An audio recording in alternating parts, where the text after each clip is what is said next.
It's our great to have Klaus from Zurich, who is going to talk about the stability of a point charge for the Vlasov-Poisson system. Please. Thank you very much, Tej, for the invitation to speak here. It's a great honor. And what I'll present is joint work in two works. The first one on the radial case, or the radial version of the problem that I'm going to present, joint with Widmayer. And this radiality in general is a strong restriction, as we'll see, but it was an important problem for us to develop the methods later for the full problem that then we're working on now in work with progress, also with Jia Chang. And so you'll see I'll try to present as much detail as I reasonably can using or in this radial case, and also try to explain a little bit what are the challenges or how the method works in general. I'll start with some context for the basic setup of this problem. We'll give a more concrete description of what I mean by the point charge in the Vlasov-Poisson equations, then state the result and explain to you our approach to it. Okay, so very roughly speaking, when you think of Vlasov-Poisson equations, I guess it's not a bad idea to look at the picture like this and see in it a large collection of, for all practical purposes, let's say from the distance at least, identical particles. So in this case, stars and so on, where one doesn't care about the internal processes of the stars or that they might collide. So one can think of this as a relatively dilute collection of such identical particles that interact through pointwise or pairwise, Coulomb interactions, as we've seen them, for example, in the talk of Silvia Sarfati. So that between any two of them, you have, say, in this case, a gravitational attraction. And the challenge, of course, is that you have a lot of them, right? So this picture is in the case of galaxies, where I guess the order is something like 10 to the 12, let's say, stars or so. But you could also have the parallel situation for plasmas, so a gas of charged particles, say electrons. And well, then I guess the particles are surely identical, but I don't have such a nice picture, so I put this galactic picture for illustration. The problem when you have so many particles, or one problem is at least that it's not really feasible nor actually desirable to track all of them individually. And you might care more about ensemble properties like the total gravitational field generated or so, which don't even depend on the individual labels. So it's convenient to switch to a statistical or continuum description of this kind of classical n-body problem.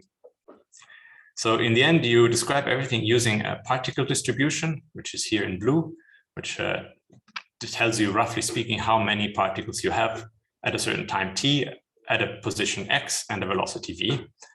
And this particle distribution then evolves in a transport equation that moves with where the characteristics are given by the classical Newtonian gravitational two-body problem. So you have that the x characteristics are v and the v characteristics are this gradient force field. Now what makes this, I guess, an interesting nonlinear problem is that this gradient force field comes from a self-generated gravitational potential. So this distribution creates now a density. You solve a Poisson problem then to get the gravitational potential, which you input on the left hand side here. Okay. You can write this transport equation also just as a transport equation for measures, so you don't necessarily have to make the assumption that this function f is differentiable or so, but this is not such an important point for me at this moment. The thing that makes a difference for the dynamics, and you will see play some role, is the question of whether one has attractive or repulsive interactions. So there's a factor lambda here, which governs the sign of this potential, which on the one hand, so if lambda is positive in these conventions, gives you the gravitational case where you have attractive interactions, and gives you the repulsive setting, say, of electrons in the plasma case with the other sign. And this immediately has some consequences, as you might have guessed, for the stationary states one can find, because in the gravitational case, you have some forces of cohesion, so you can have localized stationary objects, whereas in the repulsive setting, this is not possible, so you cannot have smooth localized solutions. And I guess this already tells you that the dynamics can be in general very different. The good thing is that under relatively general or mild assumptions, one does have global solutions. And this is classical work that goes back maybe in the full combination to the 90s, work of Pfaffenmoser, Stefan Lyons, Pertam. And it basically works as it gives you a blow-up criterion for fast velocities, which if you control them, you get a global solution. So that's, let's say, the good news. The not so good news is that this blow-up criterion, it doesn't really distinguish between the case of attractive or repulsive interactions, and you don't really learn anything about the dynamics. So you just learn that you can continue solutions forever, but you don't know what actually happens to them. And this is the focus, or in this domain is the focus of my talk today. So in this domain of what is the actual asymptotic behavior. And this is in fact largely open. And you can see that it's, in general, it's going to be a very difficult question because one has many stationary states in the gravitational setting. So it's not even so clear what conjecture one could make in general for the behavior. Okay. So in the setting of asymptotic dynamics on R3, there's many works that are of relevance. I'm going to restrict a lot. For one, I consider only R3, and then I consider only this Vlasov-Poisson with the Coulomb interaction. There's many more related works that I cannot do justice to in this quick introduction.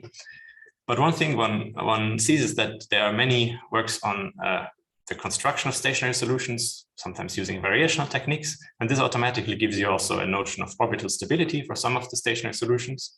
And then moreover, you can also look at linear stability of certain stationary solutions as a first step. When it comes to the actual nonlinear asymptotic behavior, there are only very few cases that are understood.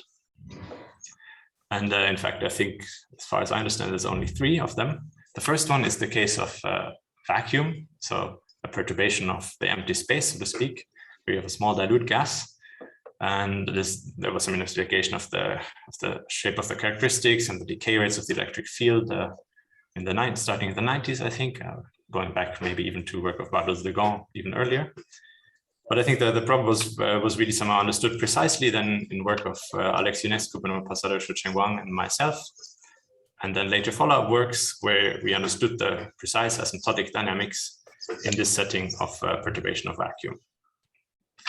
Then the other case of equilibria that is now understood in 3D is a specific so-called Poisson equilibrium that relates to the Landau damping, famously studied on the torus by Moore-Villani, then Bedrosian, Masmudimo, Grönin, Goen-Rilansky. And this we recently looked at on R3 and understood also the long-time behavior, maybe with a little bit less precision than vacuum. But finally, there's the setting of the repulsive point charge, which I'm going to talk about today.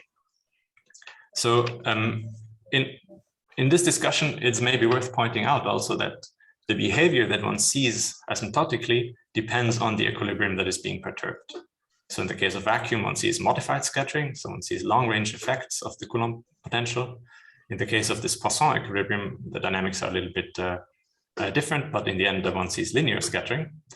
And in the repulsive point charge, as I'll try to convince you today, you also have a modified scattering dynamic.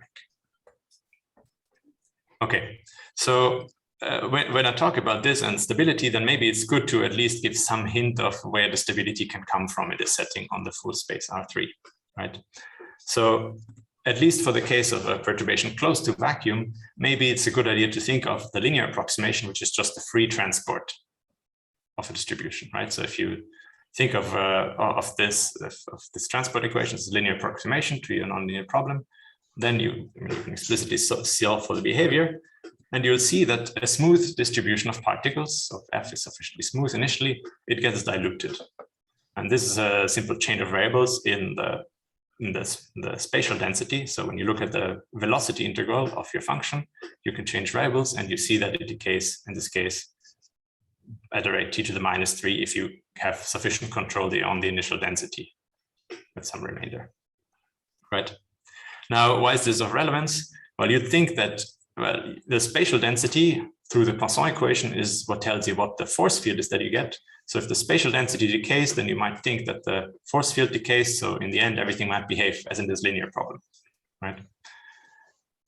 I should make 2 remarks. The first one is that this is clearly false for a point particle, which just moves. Whereas when you don't have smoothness, you cannot make this argument rigorous. And on the other hand, it's also not quite true that this linear model is the right model. So in fact, one sees that the nonlinear effects remain relevant throughout the evolution of the problem, meaning that you see the long-range effect of this Coulomb potential, and what you observe as a dynamic is not this linear scattering, but is a modified scattering dynamic. Okay, so much about Vlasov-Poisson in general. Let me talk about the point charge in a little more detail. So the point charge might arise somehow naturally when you look at the night sky, and you see this kind of, sorry? Klaus, excuse Yes. me, can you please go back again? Yes. So yeah, what are you talking about here? Which case? I mean, maybe I got confused. Which case? So I just want to illustrate some way that you can get stability on R3, which in this case is through the spatial spreading out, right? So the dispersion gives you the spatial spreading out of a distribution which dilutes the spatial density. Okay. So you get some time decay, which you might think leads to also the electric field or the gravitational field decaying in time, so that maybe this linear approximation would be the right model. And it turns out it's almost the right model up to some logarithmic corrections. But you said it's false for a point particle. Oh, false for a point particle if you cannot. If, the initial data is a point particle. If F0 is a point particle. Okay. Exactly. Yes. So this is really a factor of the smoothness somehow that you get this dilution effect. Okay. Thank you. Sure. So for the point charge, you might find this in the gravitational setting in the night sky as, for example, a stellar nebula. So you have here a very massive stellar core surrounded by some sort of stellar dust, which is viewed as much lighter or much less heavy than than this core. And it's not quite the right picture in this plasma setting, but of course you can have the same thing in the plasma world where you have a very charged object surrounded by dust of much less charged objects, right? So this is the problem that I'm going to consider. Maybe there's also an argument to be made that if you have a somehow very dense cluster of particles and from the outside it could look like a point particle. But let me just describe the actual model instead of speculating more about the physics. So the question that we ask is that of stability of a point charge in the Vlasov-Poisson equations. So you think if your initial distribution is some Dirac mass of space and velocity, what will happen if you perturb it a little bit, right? So we perturb it by some continuous particle distribution mu here. So the stability question will mean that mu is going to be small.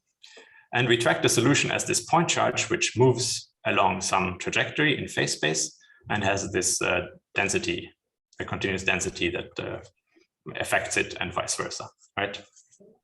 So here, maybe as a technical point for those that are experts, for the experts, is we work with this continuous density being an L2 function, so mu squared, because this encodes automatically the positivity and puts us in a nice functional framework. But I'll say more about this later. In any case, for the basic formulas, it won't change so much. So when you look at solutions of the Vlasov-Poisson equation for such a solution, then you see that you have a combination of an equation for the continuous density mu, for the continuous density mu, and the motion of this point charge, right? So the continuous density mu sees this kind of singular field generated by the point charge, and the point charge sees the continuous density through the field it generates, and the continuous density also self-interacts. But this potential psi here is again the solution of the Poisson problem generated by this continuous distribution. I want to highlight that everything here is in the repulsive setting, so the signs are all positive in this case, and this plays an important role, as we'll see. But you could also think sort of abstractly that it helps to increase the distance between this very singular force field or the point charge and the continuous density, right? So the challenge in this problem is, okay, that you have these nonlinear couplings. This is a quasi-linear problem in, I guess, a 6-dimensional phase space. But from a transport equation perspective, you see that there's this very singular field, right? Nevertheless, I think there's 3 main works that manage to construct global solutions under these conditions. The first one does it using the kind of Lagrangian perspective of Pfaffelmos and Scheffer, where if you assume that the point charge and this initial density distribution are somewhat separated, you get global strong solutions because this support separation increases. Then you can remove some of these support restrictions using the Eulerian framework of Lyons-Pertam and get global weak solutions, or refine them even to the global Lagrangian solutions. But these are, again, somehow global solutions that are constructed, but one doesn't actually know the stability behavior, right? So these are in a more general class of solution where it's not necessarily assumed that you look at a small perturbation of this point charge, but this mu can in general be large. The downside is you don't know so much about the behavior. Okay. So the question that we address wants to remedy this stability, wants to understand the stability properties.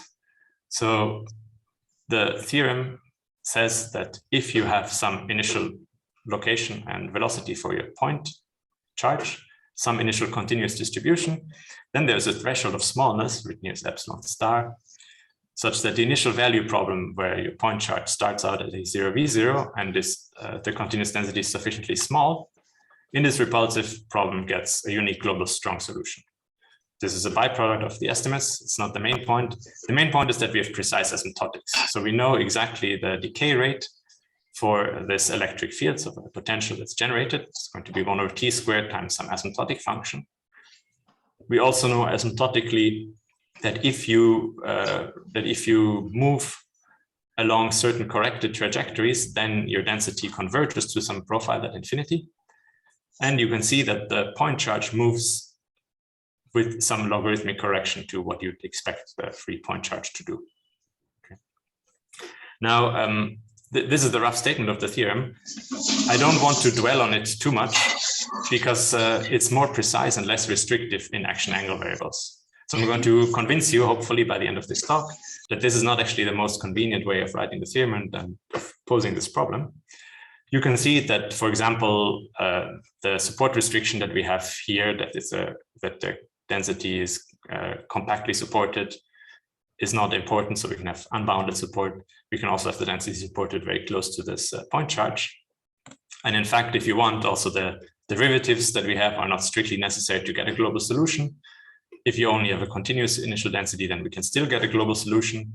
The decay will be almost sharp and we will not be able to quite get those asymptotics. So the derivative is really used to get the precise asymptotics. Okay, so maybe to make it a little bit more concrete, let me give you the precise statement in the radial case. And as I said, this is also the last one is joint work with Benoit Pausada and Jiechi Jiang, and this is joint work with Benoit Pausada. And the point is that if you assume that the point charge is initially at the origin and you have a radial distribution, then the point charge will always keep sitting at the origin, right? So your whole problem reduces to one problem for the density in a 1+1 dimensional phase space. So you again have for the density a transport equation, which has this kind of singular potential. And then you have a nonlinearity. So here it's written with linear problem on the left-hand side, nonlinear problem on the right-hand side. You see that the singular part here is in the linear equation, and the right-hand side, this electric field, the nonlinear part, is somehow smoothing, right? You obtain it by integrating the distribution, right? So the integral of mu in V gives you the density rho, and then you solve the Poisson equation to get the electric field E, right? In this setting, again, one gets electric field decay, and one can show that there is some asymptotic profile along which you converge. And maybe, again, to illustrate that these coordinates in phase space R and V or X and V are not maybe the right ones to think about this problem, I wrote down here the asymptotic expansion for this Lagrangian map that tells you how you have to shift mu to see the convergence. And you see that this is maybe not something that you would have guessed directly. The first two terms come from, in fact, the linear dynamics. And then there's a nonlinear correction, right? So there's two logarithmic corrections for the trajectories in this problem. I think for me, at least, it would have been very hard to guess this kind of this shape of asymptotic correction. But it's actually quite natural, and I hope we'll see it appear and you'll be convinced how this comes up in the nonlinear problem. Is the statement of the theorem roughly clear? Klaus, a question. Yes. Can we see the strength of the point that you have at the origin? Where is it? Maybe you go back, like what's the definition you had?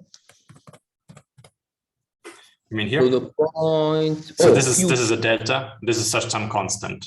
So QC and QG are some constants that relate to the charge and the gas, let's say, charge. But this is basically a delta function and an epsilon size perturbation, or epsilon squared size perturbation. Yeah, but why QC doesn't appear in your equation? Because I rescaled things to have Q and Q bar only, because otherwise there's also lambda here and so on. So these are rescalings of the parameters QC, QG. But for all practical purposes, I think we can think of all of them as being one. No, but I think it's important to keep. QC so that we understand where is so the QC, effect. yeah, your QC will be proportional to Q. But let's take all of them equal to 1. So then if they take all of them to be equal to 1, and this will be epsilon. Again? Sorry. Yeah, but I wanted to see again. Okay, if you go further, like what happened if QC is 0? Now, if QC is 0, so I don't have that point vortex. Then you don't have. I mean, then you have just the Vlasov-Poisson equations. So if QC is 0, then this term drops out. No, I want to see the Lagrange, the correction to the Lagrange. If you go for so okay, maybe I can. You mean here? Yeah, here, exactly. So where is the effect of the QC? Is it the last? So all the Q's will drop out, meaning you'll just see the linear trajectories, which are of the type T times V or V. Okay. But so yeah, I think I'll try to I'll try to make it clear what the influence of the point charge is and what comes. Yeah, the point charge appears in the Q. All the Q's are the point charge. Yes, exactly, yes. But the last logarithmic correction, you will have it, right? Yes. You also have it in vacuum. Even in That's the modified connections. I mean, here you have additional corrections which come from the fact that the point charge bends the linear characteristics. So yes. Thank you for the question. Thank you. Okay, so what's the okay, so like I said, this is maybe not the right way of viewing the theorem. So let me try to convince you to how we get to this as maybe a more instructive thing than the pure statement. But so the context of this is basically a series of works that we're doing to build a little bit on the parallels between dispersive PD and kinetic equations and develop some of the dispersive techniques in this kinetic context. What it means in particular here is that we build on the Hamiltonian structure of the Vlasov-Poisson equations. So it's not so surprising, maybe, if you see that these equations come from the n-body problem, that there is this Hamiltonian version of writing things. So with a regular Poisson bracket on phase space, in R3 cross R3, you can write the Vlasov-Poisson equations as something that is a linearized Hamiltonian plus a perturbed Hamiltonian in a Poisson bracket with mu that gives you the time evolution of mu, right? And our analysis then builds on this Hamiltonian splitting into linearized and perturbed part. And what we do as a first step is a Lagrangian analysis of the linearized trajectories. So it turns out that we can actually integrate the flow of this linearized Hamiltonian exactly using canonical action angle variables. So that then in a second step, when we treat the nonlinear problem, we can work with a purely nonlinear equation in an Eulerian framework. So this then allows for some, let's say, classical PDE bootstrapping framework inspired by dispersive equations. And what it does in practice, it separates the two difficulties that we saw, namely the first one being the singular nature of this transport due to the point charge, and the nonlinearity, which one sees only in the second step. Right? So with this, one gets global solutions with almost sharp decay using just the propagation of moments, no derivative information. And then if you add derivative control in your problem, then you can get the sharp decay rates and also precisely understand this asymptotic behavior. Okay, so everything in the second step will then be carried out in action angle variables. And this is where one will see the asymptotic behavior emerge as a mixing. Some guiding principles that at least for us were very useful, and maybe contrast this with some other works that you know in the literature for kinetic or Vlasov-Poisson equations. For us, it seemed very useful to work always with canonical transformations and in general preserve the symplectic structure. So keep the Poisson brackets in whatever variables work with. And in a similar spirit, I guess, only integrate over things that are in all of phase space, so that using canonical transformations, you keep integrals over all of phase space. And in particular means that things like the physical space density or the scattering mass that we introduced in the case of vacuum, they don't play any role here. What is more important then is to work with the conservation laws of the linearized ODE, so that I think one has as much simplifications as possible. We can use the symplectic structure nicely. Okay, so maybe so much for the spiritual upshot. Let me try to convince you how we deal with this linearized problem and the action angle variables. So, Klaus, Yes. Can you compare to the proof of Landau damping? Yes, so I mean, I guess, so we don't work with, I mean, the equilibrium perturb is very different from the kind of homogeneous equilibrium in the Landau damping. And so, for example, we don't solve a kind of Volterra equation for the density or so. We really work on the linear characteristics for the linear problem, and the work is somehow closer to the case of vacuum, where one understands the trajectories of the trajectories of the new linear problem, given the point charge as a background, so to speak, and then perturbs off of that. Okay. So the mechanism that the mechanism here, again, for example, is the one of spatial spreading out and not of regularity that gives you the decay. So, for example. Yeah. Okay. And, Okay, so if you look at the linearized equation, when you linearize, clearly the point charge will not feel the interaction with the density anymore. So the point charge will just move on some free linear trajectory, right? Then you can put yourself in a frame where the point charge just sits at 0, or by Gaussian transformation, you can put yourself in a frame where the point charge sits at 0. So the linearization for the density is just of this form, right? So you have the regular transport, free transport, plus this potential. And you can write it in the Hamiltonian structure, in the Hamiltonian fashion, like I said, where this is the linear Hamiltonian of your problem. And with this, you see actually that what happens is just transport by the flow of the repulsive two-body problem, right? So the characteristics here are x dot is equal to v, and v dot is q divided by q times x over x cubed, right? And this is in fact a rather nice ODE. It's a super integrable. You have 5 scalar conserved quantities. On the one hand, the linear Hamiltonian, then the action, and then the angular momentum, and this Runge-Lenz vector, which a priori looks like 7 quantities, 1 scalar and 2 vectors, but there's orthogonality relations between L and R, and the size of R is given by a combination of L and H. So in fact, it's just 5 scalar quantities.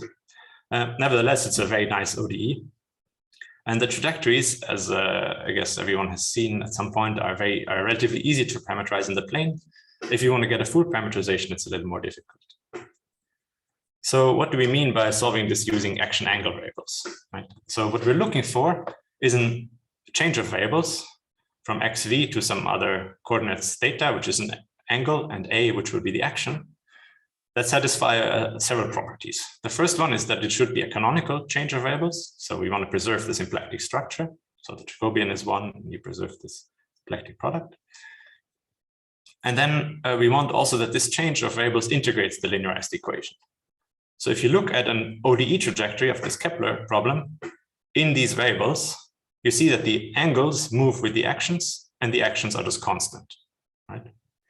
Or you can write it also in these other fashions. But this is what we mean by linearizing the equation. Really, you turn the linear problem into a really linear evolution. This is, I guess, what is generally agreed is our action angle variables. The additional property, which is why we call these things asymptotic action angles, is that we also want to understand how trajectories evolve in relation to these actions. So what we require is that the location of a trajectory as it evolves behaves, roughly speaking, like t times the action. If you want to view it differently, this may be related to some like phase mixing, for example. So trajectories with different actions separate linearly these coordinates, right? And in general, I mean, we have with this Kepler problem an integrable system, so you know that you'll find action angle variables. And this asymptotic action requirement gives you maybe some more guidelines for how to find the right ones, which is not so obvious in general. let me present to you a version of this in the radial setting, right? So if you look at the linear equation in the 1 + 1 dimensional case, you just have the trajectories in the phase plane that are given here in red. So you have the hyperbolas. So R is the horizontal variable, V is the vertical variable, and you see that the trajectories come in from infinity, get somehow to minimal distance, and then head out again, right?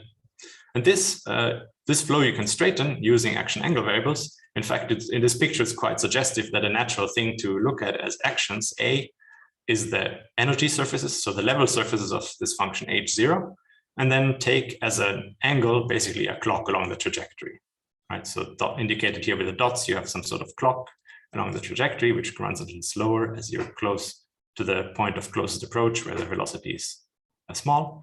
And this is just an equally spaced line on the right-hand side, okay?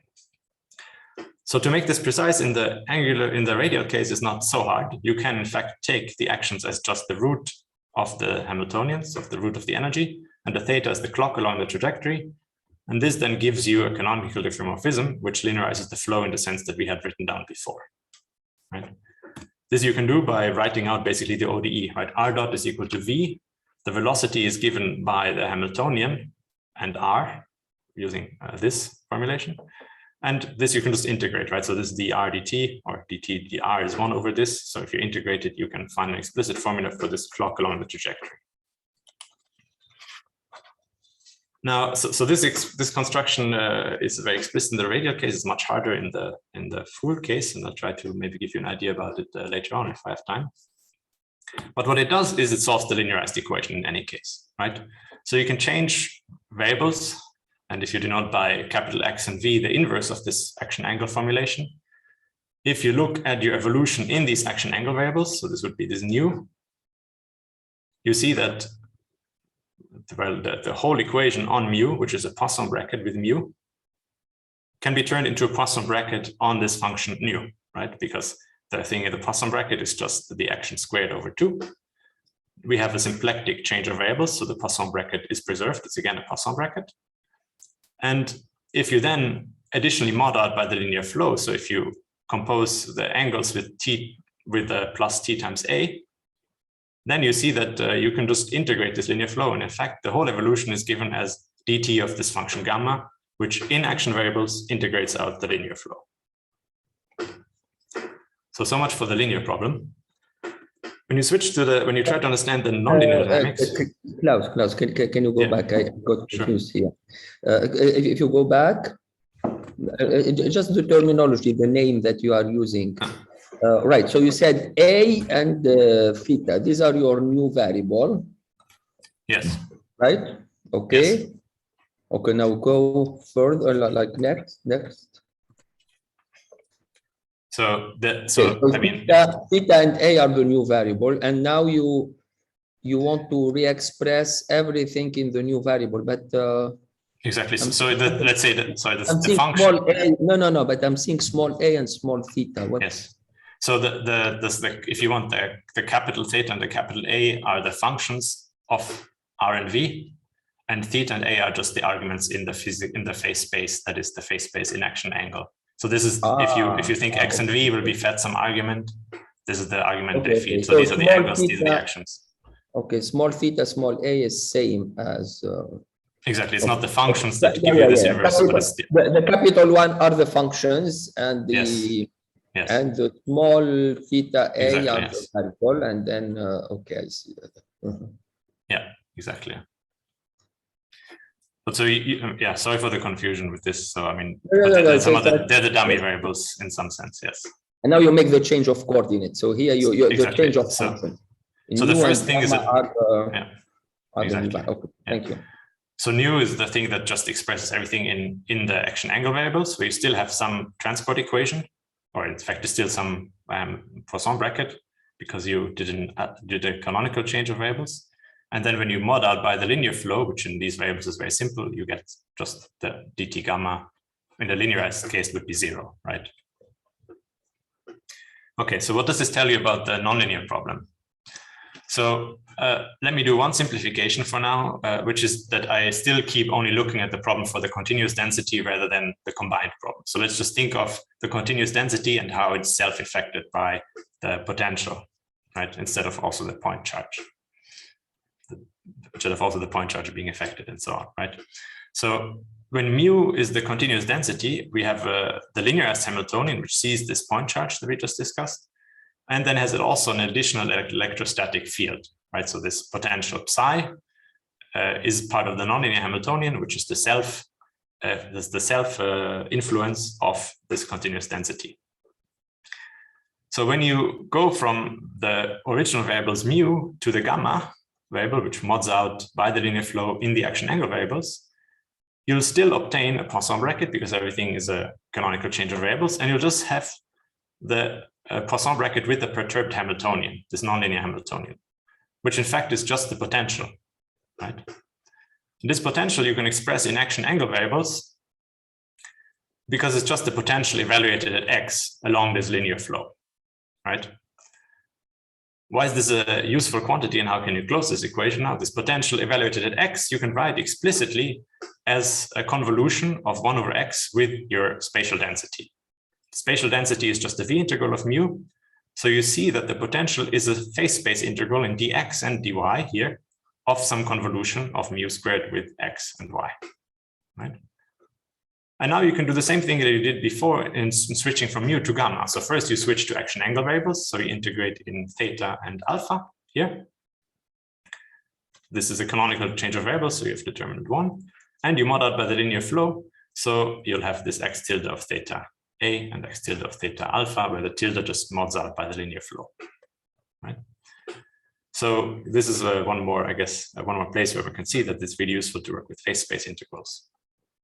It also gives you a purely nonlinear equation, right? So this is now a purely nonlinear equation in gamma on which you can run your PDE analysis. What I want to show you is how from this one can see the asymptotics relatively quickly, right? So this is the equation that we have. And if you remember what the asymptotic action property was, is it told you how these x tildes behave in as the time goes by. Sorry, there should be no t, this is a typo. So by the asymptotic action property, to leading order, the linear motion is just t times the actions, right? So what you have here as a potential is something that's 1 over t times a and 1 over t times alpha. So it's 1 over t times this object phi, which is some convolution of gamma in phase space, right? If you plug this into the equation, you see that to leading order, instead of the psi, you just have 1 over t times this potential phi with gamma plus some remainder, right? What is this? What is the Poisson bracket of a function of only a with gamma? It's this kind of shear equation, right? So it's an a gradient of the function phi with a theta gradient of gamma plus some remainder. Now, if you have sufficient information about gamma that you know that this gamma will converge asymptotically, you'll know that in fact also this object, this asymptotic potential profile, if you want, will converge. So you'll know that the gradient of the potential asymptotically will have some limit, which is just some function of a, which I called E infinity of a because it's somehow the limiting electric profile. And what you get is just a shear equation that is dt gamma minus lambda over t times this E infinity with gradient theta of gamma, which you can simply integrate. So the whole evolution can be written as ddt of gamma. If you integrate this 1 over t, you get a logarithmic correction along this asymptotic profile, E infinity of a, will be something that is of lower order, so integrable in particular, right? So here you see the logarithmic correction that I wrote down before in the statement of the theorem, which depends on the asymptotic field profile. And this is the manifestation of this long-range effect of the nonlinearities, of the fact that you have a Coulomb potential here, right? If you had a higher power of convolution kernel here, you would get more than 1 over t, and this would immediately be integrable, so there would be no correction. And there would only be an integrable correction, time integral correction. The fact that you just have this 1 over x kernel gives you a 1 over t, which then gives you this logarithmic correction. Okay. So then when you unwind everything, you see that, of course, this is all in the action angle variables, so along the trajectories, which are these hyperbolas. So when you unwind everything to get back to the physical space, you have additional terms and all these extra logs that are in the theorem that we discussed, which give you the additional correction in the original variables x and v, or r and v. Okay, So I hope with this, it's relatively convincing how one at least gets to a point where we can see what the asymptotic behavior should be. And then proving it, of course, is some more work. It proceeds in a basic bootstrap fashion. So when you have this nonlinear equation for the density and you want to propagate bounds and moments, one thing to observe is that integrals of Poisson brackets vanish. So for example, if you test this equation with gamma and integrate over phase space, so you compute the time derivative of the L2 norm, you'll see that this is just an integral of a Poisson bracket which vanishes. Or the other way of seeing it could be that this is a transport by a divergence-free vector field and so on, right? So this allows you now to build up a PDE framework on this purely dispersive equation and propagate, on the one hand, moments and then derivatives. One advantage of this moment propagation in these action and angle variables is that because the linearized equation is just dt gamma is 0, that these scalar moments will just be conserved, unlike moments in R and V would be, for example.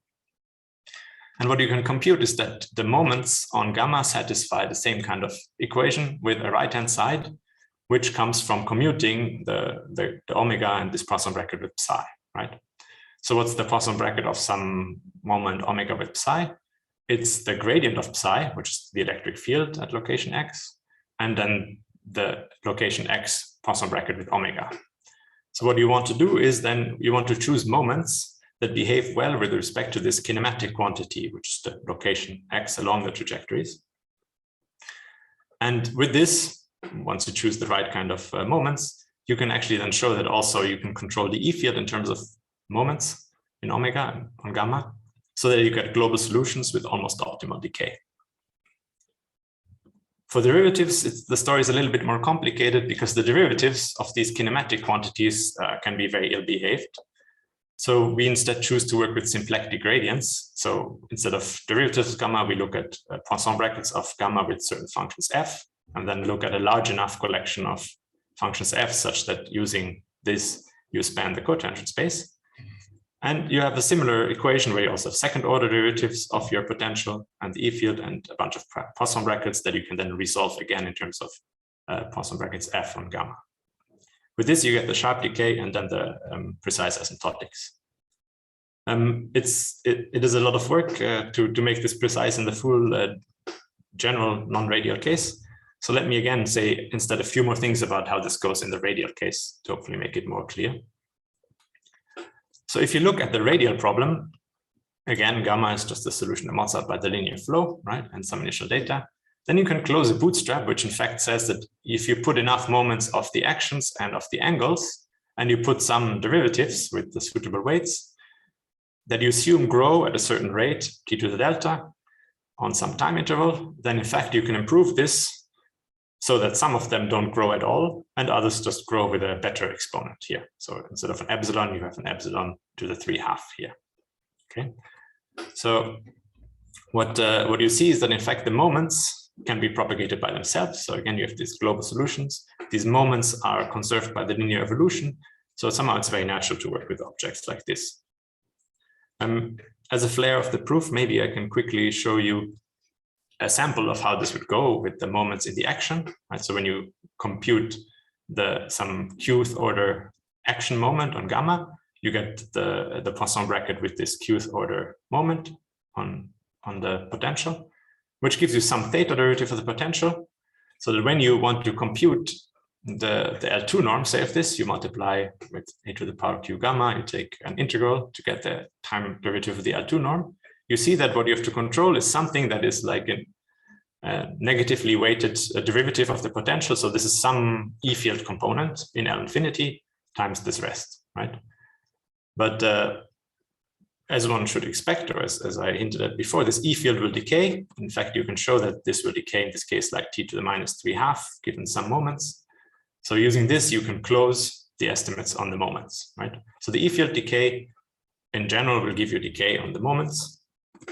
The whole story for the derivative is much more complicated because you see that when you, for example, whenever you model by this linear evolution, you get a factor t times a in your function. So every a derivative will also produce factors of t and so on. So for the radial case, I think it's still not too bad, and everything can be done in something like 25 pages. But this is the guideline that also works in the general setting. Right? So using E-field decay, you get moment bounds, and then you can also propagate these with using the moments. You can get E-field decay, which gives you a global argument. Okay, so you can bootstrap this, and once you have the derivatives, you can make a precise sense of the asymptotics, and this gives you the proof of the statement as I had it in the radial case. In the non-radial problem, there's a lot more work that needs to be done. And I don't really want to get into all the details. I just want to give you some sense of what are some of the additional challenges. And the first one, of course, is that much more involved geometry already at the linearized problem. So if you think of the trajectories of this two-body problem in the radial setting, it's quite simple. You can integrate everything by phase portrait. It doesn't really depend on much. I mean, as soon as it's a 1D Hamiltonian system, you know it's integrable, and you can just integrate it by phase portrait. In general, the geometry is much more intricate. And in particular, this construction of these asymptotic action angle variables is much more difficult. It turns out that the superintegrability is actually really useful because it gives you quantities that are conserved along the linear flow, and we use this rather heavily. But unfortunately, these two things are not enough. And in fact, the fact that one has bad derivatives or derivatives that can be very large for certain kinematic quantities means that we have to adapt and work with two different sets of asymptotic action angle variables. One set adapted to the future evolution and the other adapted to the past evolution of a trajectory.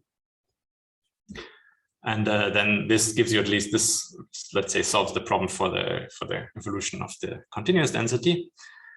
But the point I haven't mentioned at all is this motion of the point charge, right? Because I mean, you remember that when we talked about the linear problem, I said if you switch to the right Galilean frame, then you can assume that the point charge is just at 0. But this is not going to be the case in the nonlinear problem anymore, right? In particular, one has various types of linearized trajectories that play somehow a very different role. For example, if you think in terms of the perspective of the point charge, which will move, you can have trajectories that just come from very far, very slowly, get a little bit closer, and then move again to be very far away from the point charge. But you could also have trajectories that start somehow with very fast velocities, very far away, and then come very close to the point charge in order to speed off to infinity again. And in order to capture these different dynamics one needs formulations in adapted frames where either you resolve somehow what the instantaneous velocity is of the point charge or what the asymptotic velocity is of the point charge. Everything becomes much simpler if you have compact support of your initial density, because then you don't have to worry about all these extremes. But it's I think it's for the framework, it's important to consider all these cases. And like I said, I hope that I hope I can convince you at least that this is of some interest. I cannot show you all the details now, but what I can maybe do is show you some more details that relate to this construction of the asymptotic action angle variables, because it relates in a, I think, nice way to this Kepler problem, and is maybe a point of recontact for those that are not so interested in the PDE analysis. So unless you have further questions about this, let me discuss now as a sample of this, let's say, non-radial problem, the construction of asymptotic action angle variables.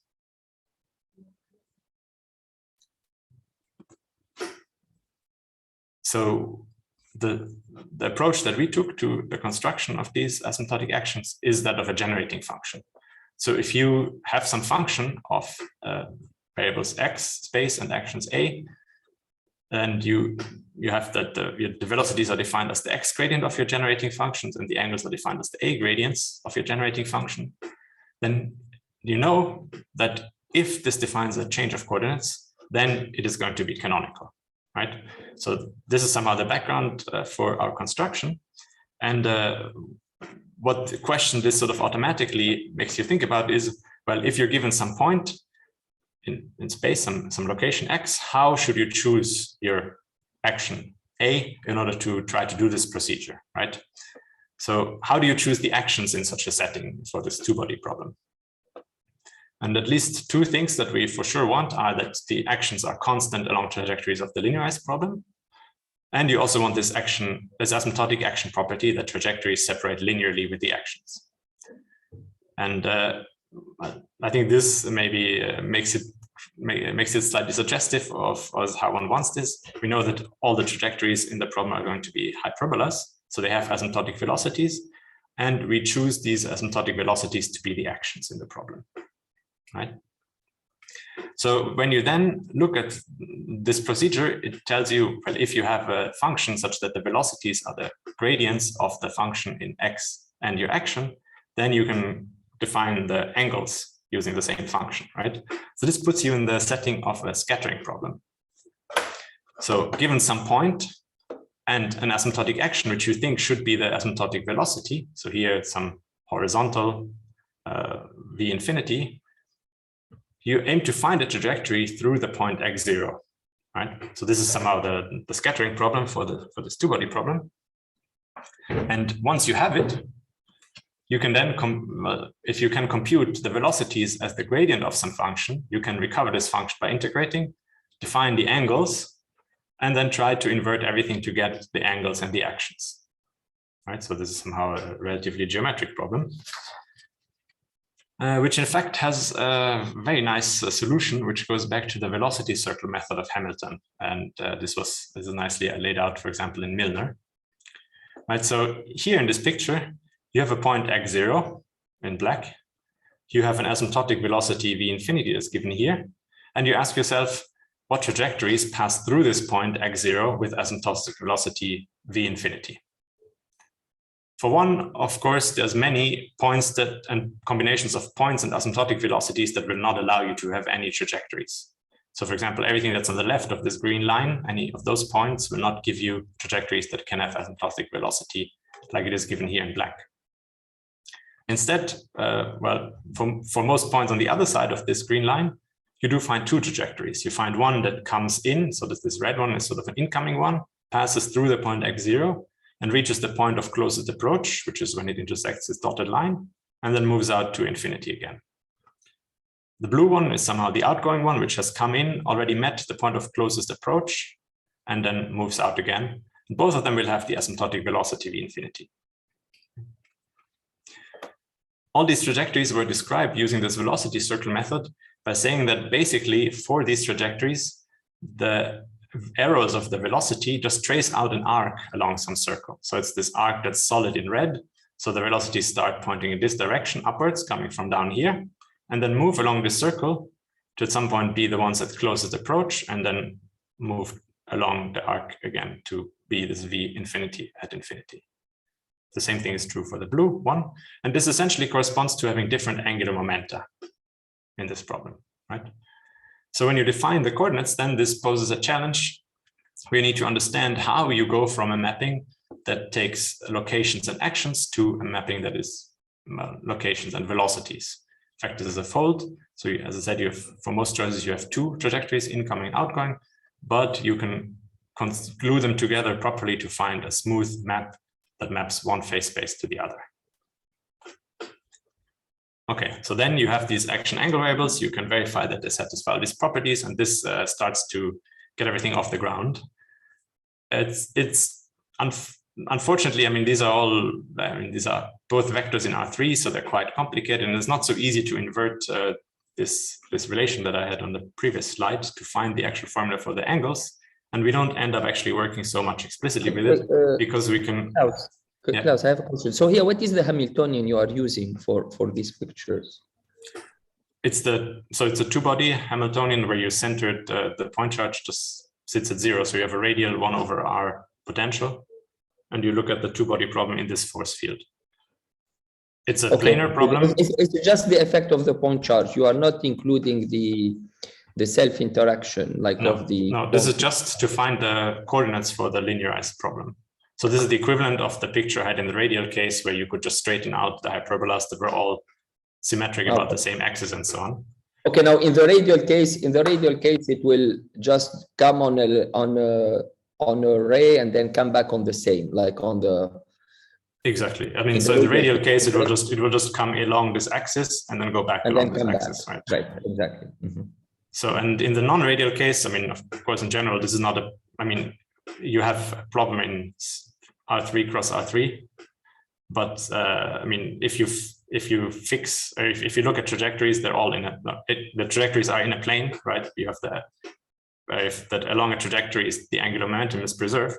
So you can look at the trajectories in a plane, and this plane, well, is given by the angular momentum and the asymptotic velocity, let's say, and the point and the velocity at infinity, right?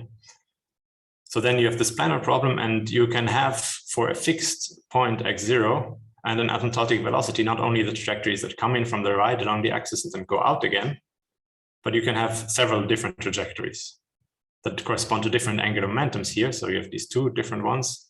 So in order to solve this scattering problem, you have to glue these options together in the appropriate way. So there's this fold where you have to make sure that you get a smooth map in the end by choosing the right trajectory at each point.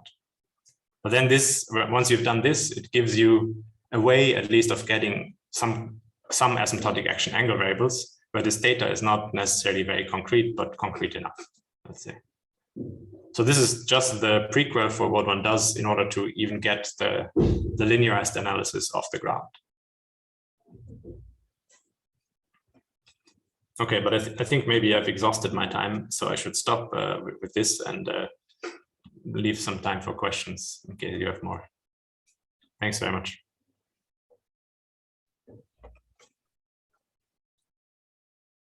Okay, thank you very much, Klaus, for this very nice talk.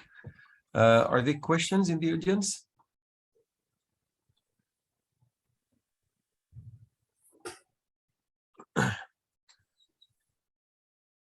Okay, a small question. I have a small question. Do you think that, I don't know, here you did it in the flat case, would it be possible to? I said you did it in the flat case, like R3. Do you think you could adapt the proof if you took like a Riemannian manifold with a nice metric? I don't know. Yeah. I mean, possibly. I guess as long as it's an integral system, you can try the same kind of approach, right? So somehow you could try to you do this, and I think in principle nothing should. I mean, there's no obvious problem. Let's say, of course, I guess the geometry of this of the Riemann manifold can create then also different kind of challenges in the sense that, I mean, here we have a repulsive case, so all the trajectories are open from infinity to infinity. But then I guess depending on the curvature of the manifold and so on, you could have, I guess, trajectories which are trapped, and then this changes things a lot, right? So you cannot hope to have some kind of, for example, you cannot hope to have asymptotic action properties like the one we had, where asymptotically the trajectories just behave like t times the velocity they have in infinity. And this is maybe related to the question of what happens in an attractive setting where you could also have trapped orbits. Right. But, yeah. So yeah, so this is the geometry will have an impact on it. Yeah, yes, definitely. But a priori, yes, I think there's no restriction that this has to be in Euclidean flat space. Yeah. So here, I mean, your approach is purely Lagrangian. Like even the nonlinear stability is purely Lagrangian. Like you showed that. Well, so the linear approach is Lagrangian, because you solve the trajectories by sort of explicit integration, right, by using the right kind of action angle variables. But the nonlinear problem is not Lagrangian anymore. It's kind of, I guess, the moment and derivative propagation, let's say in an L2 based framework, is really more somehow Eulerian, right? This is my point. Why? In the non-radial case, you can also, I think it's more reasonable to work in more closely Lagrangian fashion, I think. So actually, some parts of the proof in the non-radial setting also are along Lagrangian trajectories.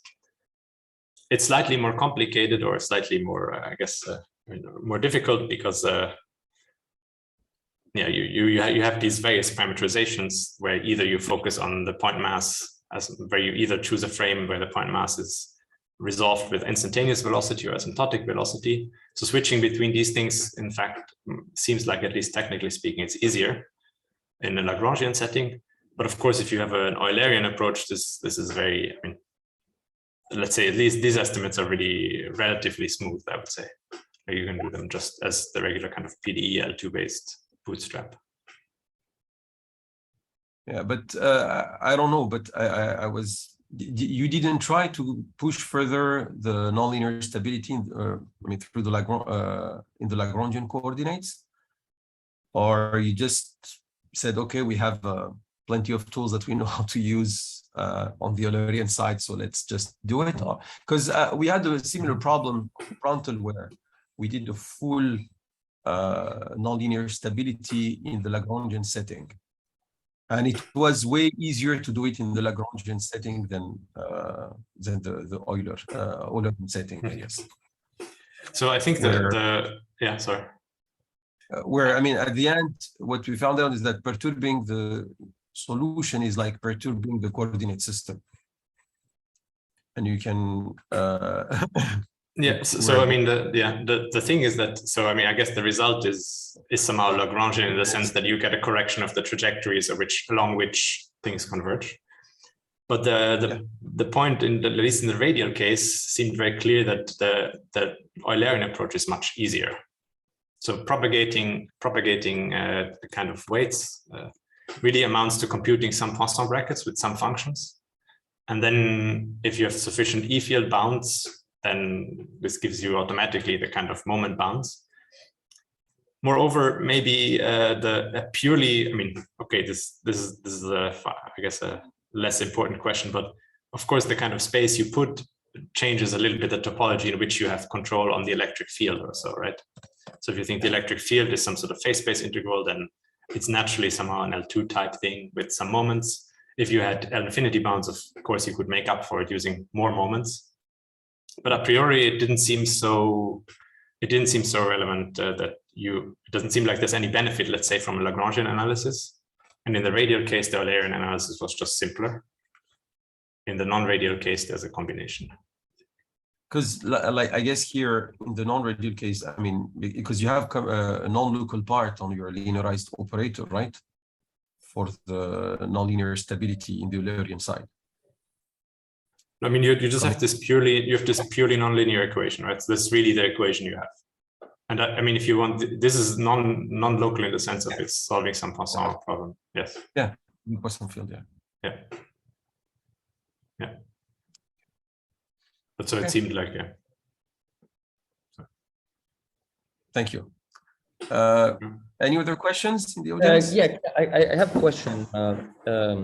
Now, concerning the symplectic change of coordinate, can you show us again where it is really important that you did the symplectic change of coordinate? So let's go back to the change of coordinate. Yeah. I mean, when you introduce the So, for example, here it's important if you want to preserve the Poisson bracket structure, which is something very useful because it allows you to remove this singular term and end up with a purely nonlinear equation, right? So here you have this singular transport, which you just exactly integrate by going to this action angle. Okay, you don't integrate, which is just the flow of some linearized Hamiltonian, and this linearized Hamiltonian in the action angle variables has actually a very nice shape, right? So if you do a symplectic change of coordinates, you just get a Poisson bracket with this very nice Hamiltonian, which is, let's say, completely harmless. It gives you a simple transport where the angles just evolve with the actions. Okay. So this is very convenient because then you really remove, once you mod out by the linear flow, completely this a priori singular object, and you're just left with a purely nonlinear equation, right?